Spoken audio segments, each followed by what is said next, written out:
Welcome to motivational studies.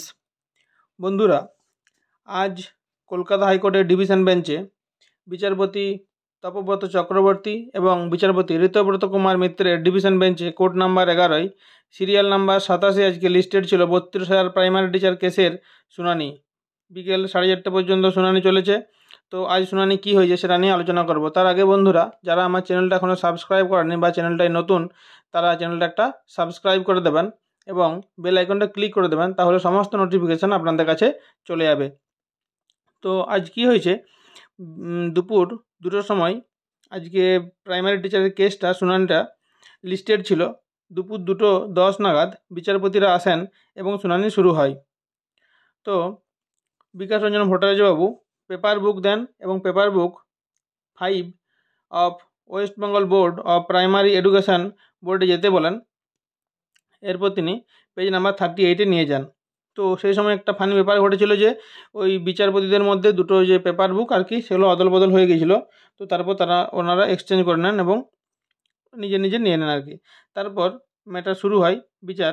তো বিকাশ রঞ্জন ভট্টাচার্যবাবু 14 বলেন যে 14 সেপ্টেম্বর 2016-তে টেট 2014-র রেজাল্ট পাবলিশ হয়, কিন্তু কোনো মেরিট লিস্ট পাবলিশ হয়নি এবং স্কোর কাউকে জানানো হয়নি। 2016 সালে 26 সেপ্টেম্বর টেট 2014 পাসদের অ্যাপয়েন্টমেন্ট দেওয়ার জন্য নোটিফিকেশান পাবলিশ হয় 42,949 ভ্যাকেন্সি পূরণ করার জন্য। এই নোটিফিকেশানে এটা পরিষ্কারভাবে উল্লেখ ছিল যে candidates with minimum qualification specified by MHRD will get preference and তারপরে eligible candidates with relaxed qualification will be considered. এটা এখানে উল্লেখ করার বিষয় যে MHRD রিল্যাক্সেশন দিয়েছিল 2016 সালের মার্চ পর্যন্ত, কিন্তু তা সত্ত্বেও বোর্ড নোটিফিকেশান দেয় যে আনট্রেন্ডদেরকেও অ্যাপয়েন্টমেন্ট দেওয়া হবে। এরপর তিনি প্যারাগ্রাফ 10 ইম্পর্ট্যান্ট বলে সেখানে নিয়ে যান। পিটিশনার সে দ্যাট নোটিফিকেশান দেওয়ার পরে অ্যাপয়েন্টমেন্ট প্রসিডিওর শুরু হয় এবং অক্টোবর থেকে ডিসেম্বর এই সময় ইন্টারভিউ এবং ভেরিফিকেশান প্রসেস চলে এবং 31 জানুয়ারি 2017 সালে মানে একটা বলা হয় যে রেজাল্ট ডিক্লেয়ার করা হয়। কিন্তু কোনো প্যানেল ছিল না, কোনো মেরিট লিস্ট ছিল না, কোনো ক্যাটাগরি ওয়াইজ মেরিট লিস্ট ছিল না, নাম্বারের কোনো ডিভিশন ছিল না এবং কোনো কাউকে র্যাঙ্ক দেওয়া হয়নি। মানে এটা কোনো পাবলিশ হয়নি, মেরিট লিস্ট পাবলিশ হয়নি, যেটা বললাম আর কি। বোর্ডের ওয়েবসাইটে একটি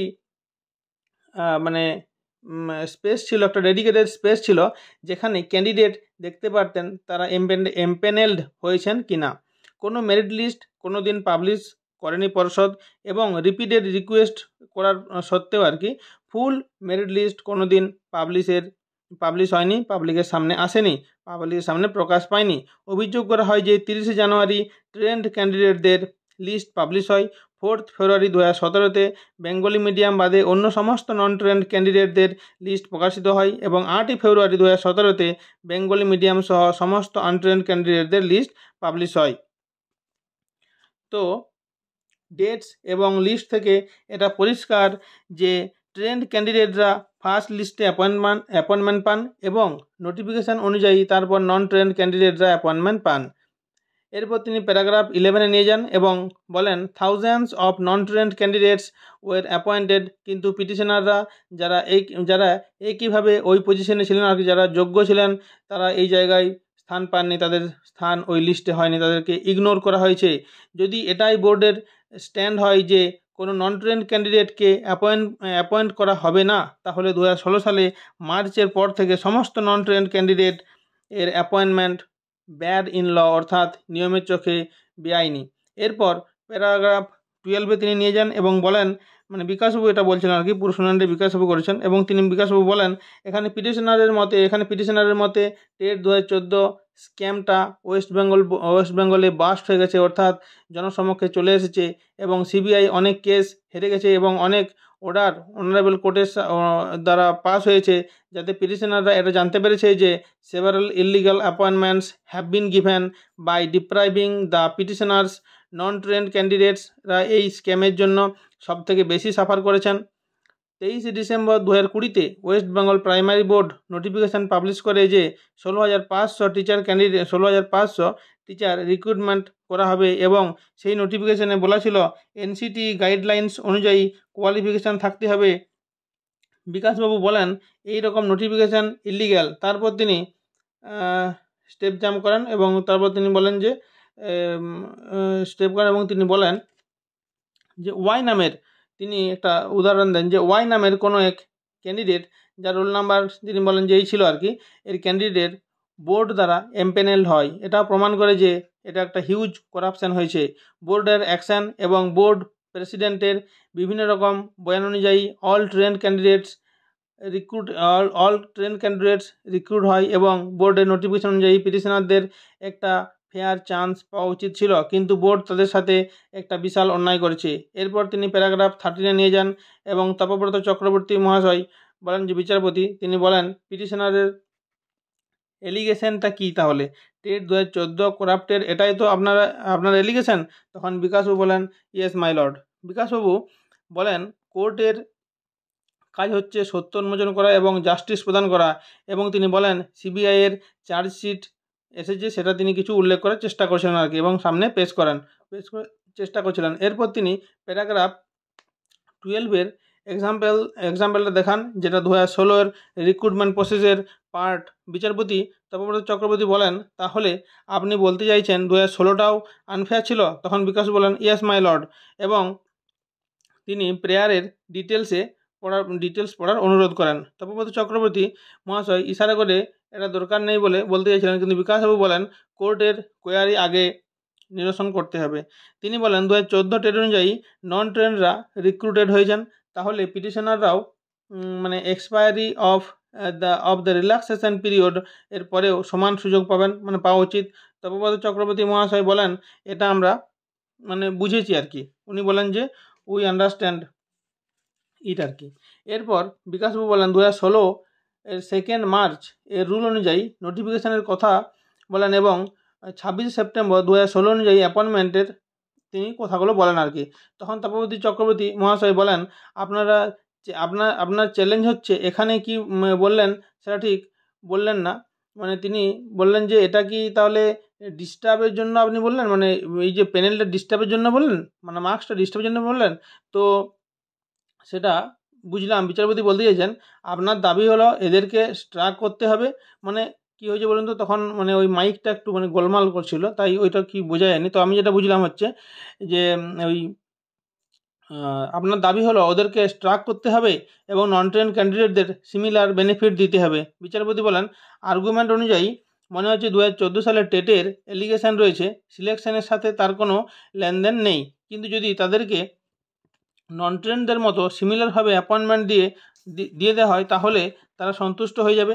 তখন বিকাশ বলেন এটা একটা ইনস্টিটিউশনাল করাপশান, সিস্টেমেটিক ফ্রড হয়েছে এটাতে, টেট 2014 থেকে শুরু করে তারপর এটা শুরু হয়েছে ফ্রডটা। এরপর বিকাশ বলেন কয়েকটা নাম বলেন আর কি, আমি নামগুলো বলেন আর কি, নামগুলো আমি আর উল্লেখ করছি না।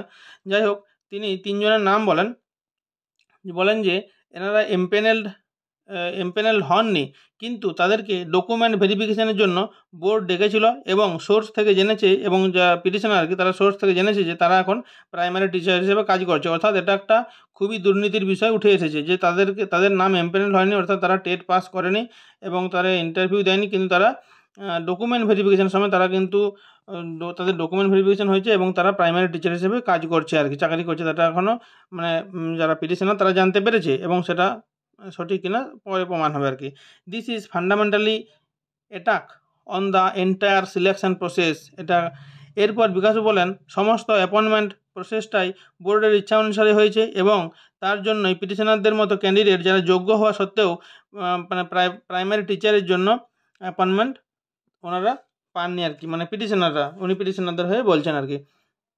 এরপর তিনি প্যারাগ্রাফ 15 নিয়ে যান এবং তিনি বলেন এটা সিরিয়াস এলিগেশন আছে, এবং বিকাশবাবু বলেন যে ক্যান্ডিডেট 2014 সালে অনেক ক্যান্ডিডেট 2014 সালে টেটে বসেইনি, তাও তাদেরকে অ্যাপয়েন্টমেন্ট দেওয়া হয়েছে, যেটা বললেন আর কি।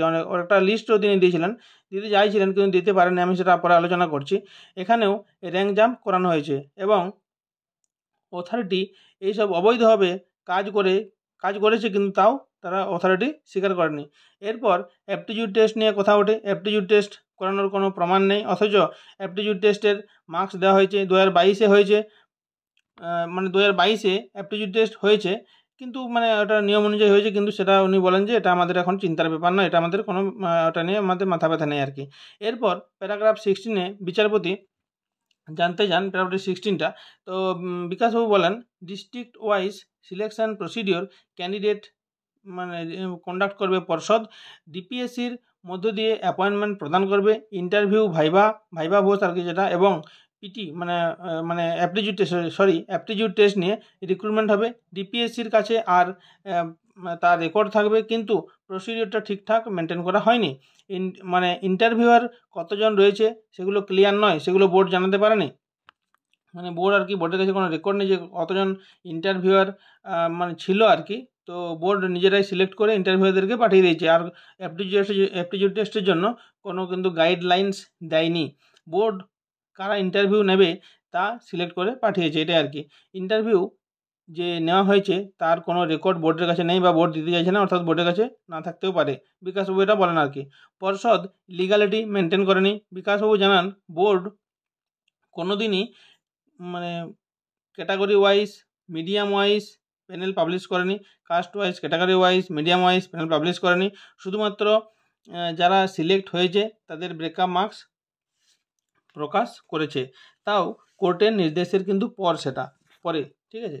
পিটিশনাররা প্রত্যেকেই এলিজিবল ক্যান্ডিডেট, কিন্তু তাদেরকে ইন্টেনশনালি বাদ দেওয়া হয়েছে। এখানে র্যাঙ্ক জাম্প হয়েছে, কাট অফের থেকেও যারা বেশি মার্কস পেয়েছে তারা কিন্তু এখানে সুযোগ পায়নি, অর্থাৎ এখানে মানে পিটিশনারদের কথা তিনি বলছেন। বিচারপতি বলেন, আপনি যে ওয়াই ক্যান্ডিডেটের কথা বললেন পর্ষদ, সেই ব্যাপারে অর্থাৎ ওয়াইকে কীভাবে চাকরি পেলো, মানে ওয়াই কীভাবে চাকরি পেলো তার ডিটেলড ডিক্লারেশন পর্ষদ দিয়েছে, সেটা আমাদের কাছে আছে, তা প্রোভাইড করেছে আমাদের কাছে আছে। যদি আপনারা জানতে চান সেই অনুযায়ী আপনারা দেখতে পারেন।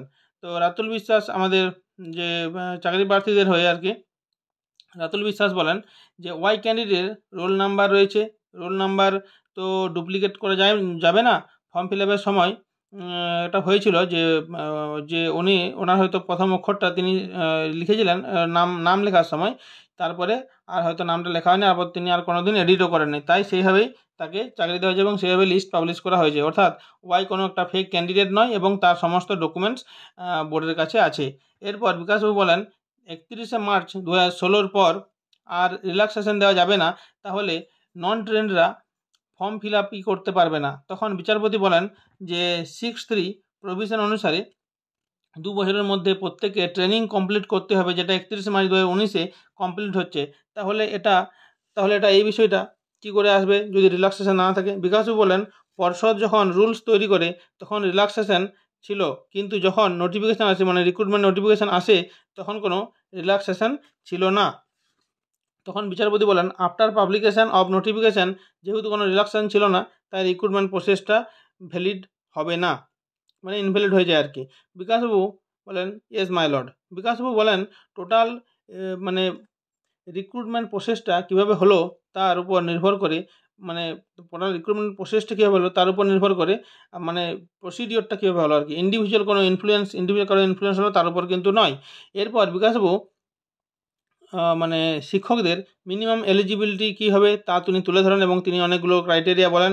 এরপর বিচারপতি বলেন, রিল্যাক্সেশন পিরিয়ডের পর যেহেতু নোটিফিকেশান এসেছে, সেই অনুযায়ী নন ট্রেন্ডরা অ্যাপয়েন্টমেন্ট পেয়েছে, তাই ওটা ভ্যালিড নয়। বিকাশবাবু বলেন, ইয়েস মাই লর্ড। এজেন্সি জানিয়েছে তারা ইন্টারভিউ এবং অ্যাপটিটিউড টেস্ট নিয়েছে, পর্ষদও এফিডেভিটে জানিয়েছে, কিন্তু অ্যাপটিটিউড টেস্ট গ্রহণ করার কোনো লিগাল ডকুমেন্টস পর্ষদের কাছে নেই, এরপর বা ওই এজেন্সির কাছে নেই আর কি। এরপর ডিপিএসসিগুলোর বৈধতা নিয়ে বিকাশবাবু প্রশ্ন তোলেন, ডিপিএসসির চেয়ারম্যান কীভাবে নিয়োগ হবে তা বিকাশবাবু বলেন, আমি এটা নিয়ে একটা ভিডিও করে দিয়েছি। বিচারপতি যে আমাদের রাজর্ষি ভরদ্বাজ, কলকাতা হাইকোর্টের বিচারপতি রাজর্ষি ভরদ্বাজ সিঙ্গেল বেঞ্চ যে রায় দিয়েছে যে 2015 সালের পর থেকে ডিপিএসসিগুলো আর বৈধতা নেই, কোনো লিগালিটি নেই আর কি, লিগালি বৈধ নয়। তো সেটা নিয়ে আমি একটা ভিডিও করেছি, আপনারা দেখে নেবেন। তো সেটা তিনি বিকাশবাবু তুলে ধরেন আর কি, এবং সেটা ডকুমেন্টস বিচারপতির কাছে প্রস্তুত করে হাতে তুলে দেন। 2015 সালের পর থেকে ডিপিএসসি যে ইলিগাল তা তিনি তুলে ধরেন। বিকাশবাবু বলেন, টাকার লেনদেনে শুধুমাত্র যে করাপশান হবে, মানে টাকার লেনদেন হলে যে শুধুমাত্র করাপশান হবে সেটা কিন্তু নয়, রুলসের ভায়োলেশন ও করাপশান। বিকাশবাবু বলেন এটা। বিকাশবাবু বলেন, ইন্টারভিউয়ের যে ডিপিএসসি ডিস্ট্রিক্ট ওয়াইজ ইন্টারভিউয়ের ডিপিএসসি ডিস্ট্রিক্ট ওয়াইজ নিয়েছে। তো ডিপিএসসি যেহেতু বৈধতা নেই তাহলে কি করে নিতে পারে? বিকাশবাবু বলেন সেন্ট্রাল প্রসেস অনুযায়ী যদি একটা এই মানে রিক্রুটমেন্ট প্রসেসটা পুরোটাই একটা সেন্ট্রাল প্রসেস, অর্থাৎ সেন্ট্রালি সমস্ত কিছু হবে আর কি, ইন্টারভিউ প্রসেসটা হবে। তো বিচারপতি বলেন হ্যাঁ, বোর্ড সেন্ট্রালি রিক্রুটমেন্ট প্রসেসটা করেছে, কিছুটা ক্ষমতা ডিপিএসসিগুলোকে দিয়েছে। আর 5 বছর পরে এসে আপনাদের এখন মনে হলো যে ডিপিএসসিগুলো ঠিকঠাক রুলস ফলো করেনি, ডিপিএসসিগুলো অবৈধ? মানে এটা কিন্তু আমাদের বিচারপতি বললেন যে আপনাদের এতদিনে মনে হলো গেলো যে ডিপিএসসিগুলো ঠিকঠাক রুল মেনটেন করেনি, ডিপিএসসিগুলো ইলিগাল কাজ করেছে। বিকাশবাবু বলেন আমরা রুলসটাকে তুলে ধরছি। বিচারপতি বলেন তাহলে কি প্রতিটি ডিপিএসসিতে আলাদা কাউন্সিল হবে? বিকাশবাবু বলেন তা নয় মাই লর্ড, অ্যাপটিটিউড টেস্ট তো সেন্ট্রালি হলে বোর্ডের কাছে রেকর্ড থাকবে, বাট কোনো রেকর্ডই নেই বোর্ডের কাছে। তখন সিলেক্টেড ক্যান্ডিডেটদের যখন ব্রেকআপ মার্কস পাবলিশ হয় তখন আর কি পিটিশনাররা জানতে পারে যে অ্যাপটিটিউড টেস্টের মার্কস প্রদান করা হয়েছে, যা কোনোদিন নেওয়াই হয়নি।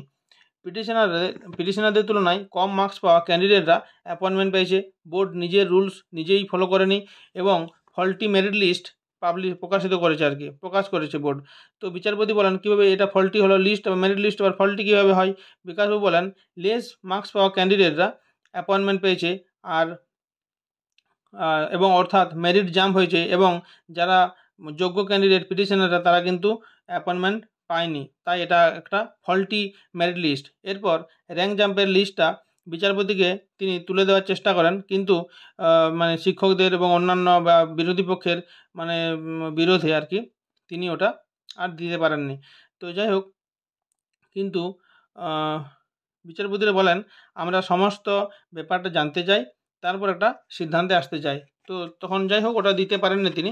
তো কিন্তু বিচারপতি বলেন আমরা সমস্ত বিষয়টা জানতে চাইছি। বিচারপতি বলেন যে আমরা পরে ওটা দেখে নেবো আর কি। তো বিকাশবাবু বলেন যে রিক্রুটমেন্ট প্রসেসে ইলিগালিটি রয়েছে, যেখানে মানে ইলিগালিটি রয়েছে সেখানে কিন্তু সিম্পেথির কোনো জায়গা নেই। এটা কিন্তু লয়ের বিরুদ্ধে। বিচারপতি বলেন মিস্টার ভট্টাচার্য, এখানে 2014 টেট ও 2016 রিক্রুটমেন্ট কি একসঙ্গে রয়েছে? তো বিকাশবাবু তখন বলছিলেন যে আলাদা করে রয়েছে, কিন্তু বিকাশবাবুর অ্যাসিস্ট্যান্ট তখন বলেন যে হ্যাঁ মাই লর্ড, 2014 টেট এবং 16 রিক্রুটমেন্ট আছে।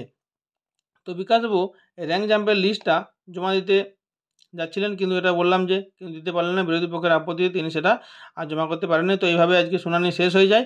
তো বিকাশবাবু আর যে বিষয়গুলো তুলে ধরেন সেগুলো খুবই মারাত্মক বিষয় ছিল। একটা যে তিনি একদম নাম ধরে তিনি বলে দিয়েছেন, কয়েকজন 3 জনের ক্যান্ডিডেটের নাম তিনি বলে দিয়েছেন, এবং তারা বলেছেন যে এমপ্যানেল হয়নি, তারা কোনো লিস্টে নাম ছিল না, কিন্তু তাদের ডকুমেন্ট ভেরিফিকেশন হয়েছে এবং তারা এখন প্রাইমারি টিচার হিসেবে চাকরি করছে। এই যে এলিগেশনটা, এটা খুবই মারাত্মক এলিগেশন একটা। 14 এবং 16 রিক্রুটমেন্ট প্রসেস কীভাবে হয়েছে তা তিনি, করাপশন প্রক্রিয়া কীভাবে ঘটানো হয়েছে তা তিনি তুলে ধরেন।